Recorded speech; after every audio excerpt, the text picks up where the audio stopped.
After doing research on many different platforms, online magazines, online newspapers, this is what I got from it.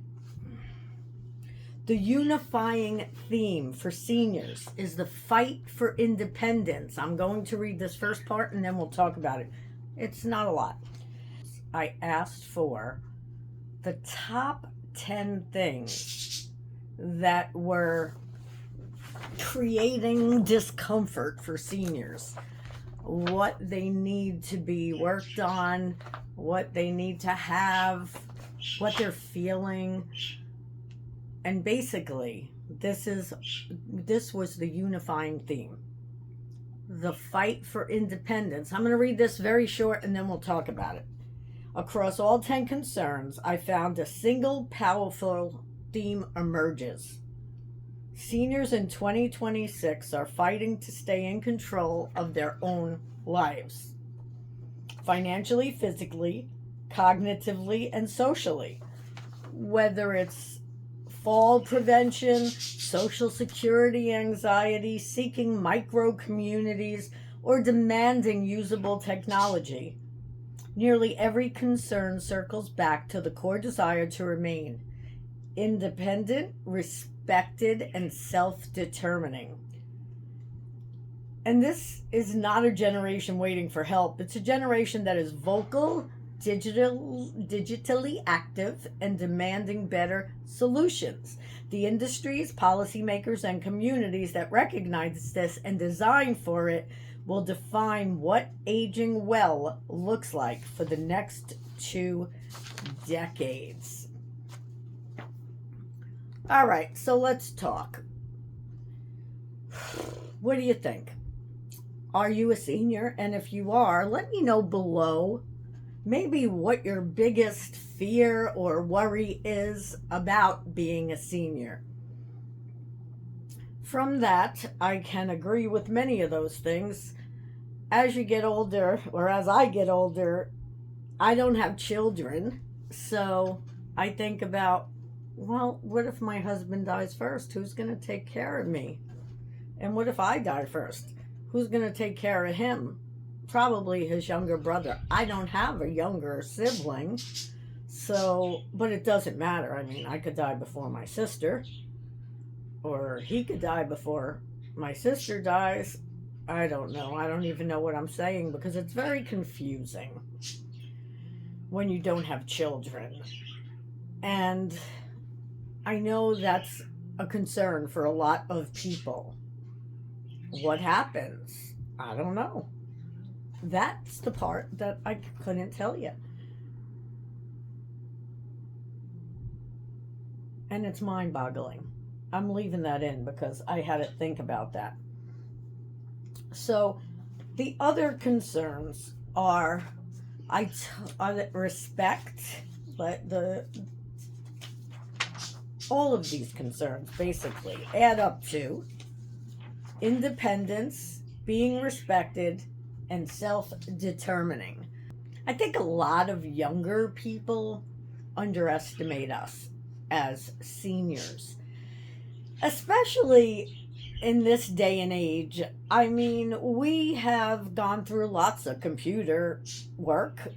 I know I've been working with computers since I don't know, late 20s. Well, earlier than that. When I was 18, I was working on computers to set up routes for trucks, etc., etc. But then when I was about 18-ish, I worked on a typewriter, which is really funny. Actually, it was a word processor, even better. And then it's like the difference between a blender and a food chopper. I'm trying to think of when I had my first computer. My own first computer, I believe I was somewhere in between 27 and 32. Yeah, I can never remember when I moved. I'm going to have to look into that so I get dates right. But that's when I had my first computer, and I learned so much just from having that at home. But I also had computers where I worked, and I got to know computers. I don't know them inside and out, up and down, but now I'm learning about AI, and I feel like you really have to stay caught up. And hey, if you need your niece and nephew, granddaughter, grandson, son or daughter to help you with it, learn. Learning's the best thing, especially at this age. I taught my dad when he was 80-ish how to use his computer, and after no time, he was sending me emails with things in it that I didn't even know how to get. Horses running and things like that. So he taught me a little bit too, which is funny. And my mother, on the other hand, no way, no how. Put her on the computer, she deletes things by mistake. So we allowed her to stay off the computer. In other words, we didn't allow her on the computer because she just wasn't interested in learning, and it just wasn't in her. Where my father was a quick learner, and he was somebody who, as I've said in other videos, he learned, he's book smart. He was book smart. And I'm YouTube video smart. That's what we have in common. If he had YouTube videos, then he would have watched them all day, every day. The man would have knew how to do everything. So I guess what I'm saying is, now it's a different age. Like my father would have been 100 if he was still alive, right? So maybe it'll be a little harder for the 90-year-olds to get used to computers, but why? If their mind is still good, right? It's 30 years older than me. Well, not 30, 28. My mind's not good already. Yeah, but why not? Why can't you learn? Are you afraid of working on computers? Are you afraid of learning about AI? Do your best not to be, because you can get so much done. Maybe things that you've wanted to do your whole life. You can do everything on the computer now. So figure out your interests and then get your computer software, whatever, around that. Believe me, it's a lot of fun. If I didn't know the computer, I wouldn't be doing this right now, right?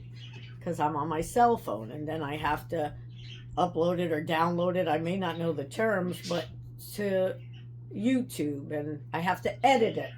I didn't know how to do any of that. Self-taught. And it's not the best yet. It will never be the best. But, I mean, it'll just keep getting better and better, I think. That's what's happened so far. And I think that's the number one thing in my head. To learn how to be more independent.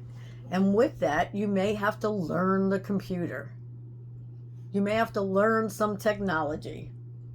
I know some of my 80-year-old friends don't want printers because they don't know how to use them, and that's one of the easiest things probably. They're just a pain in the butt sometimes, and that sucks. But other than that, I think that learning how to do things on the computer can make you feel, or help you to feel, less lonely.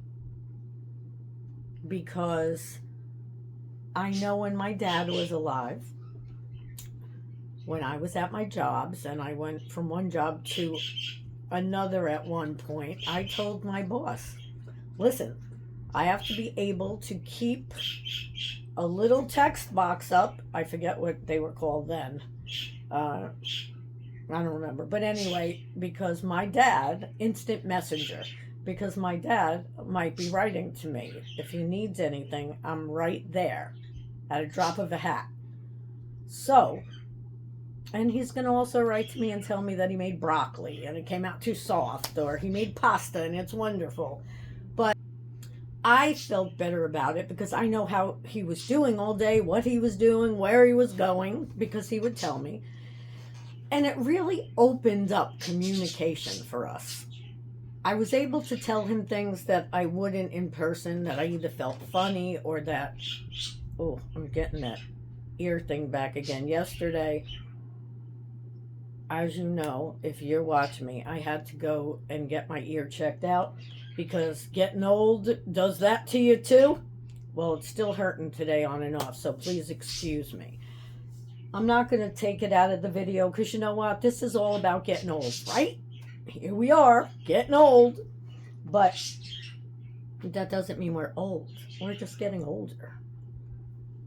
And yes, are we old? Yes. So it does mean we're getting older. And to kids, we're old.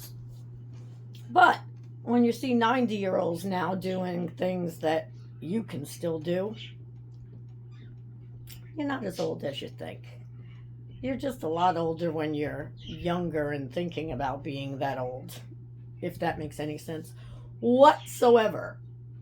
So I feel if you want to be more independent, learn technology. Believe me, because it will help you in so many ways. You can have some doctor's appointments on them.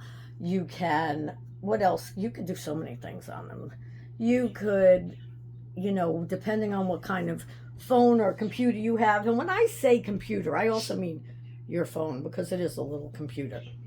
You could see family and friends. There are so many things that can help you feel more independent. And I really wanted to hit on that the most today because I feel without my cell phone that I work on all day, I never thought I'd be able to work on such a little screen, but I do. And yeah, I literally went from the big computers with a floppy disk, oh man, am I old. But shortly thereafter, CDs came out in there, I believe. Yeah. So that's it, really. I just wanted to talk about, I don't even know what I'm going to name this title, actually, because my last one that had technology and did, so I'm going to figure out a name. Oop, now I hear like water in there. I like when I could actually see me. So I'm just looking at this page again so that I can talk about what we'll be talking about in the future from here. So financially, physically, cognitively, and socially is what the most of their answers were. So, as I said, Social Security anxiety, seeking micro communities, or demanding usable technology. So, like it says, every core desire is around independence, being respected, and self-determining. So, I think that we're a generation now, like I said, and we're digitally active, and we need some better solutions. So, my suggestion, if you need a suggestion, is to get on YouTube. Look up whatever it is you want to learn. Believe me, everything's on YouTube now. YouTube's my best buddy. So stay tuned for my upcoming videos where I'll talk about all these different things. And check out my other videos. Hopefully they're right here right now or soon thereafter. And subscribe if you want to get more videos. And some of them are like not teachable, but things from my experience like this. And others are just me ranting and raving. So if you like content like that, give it a like, subscribe, and I'll see you soon. I appreciate you.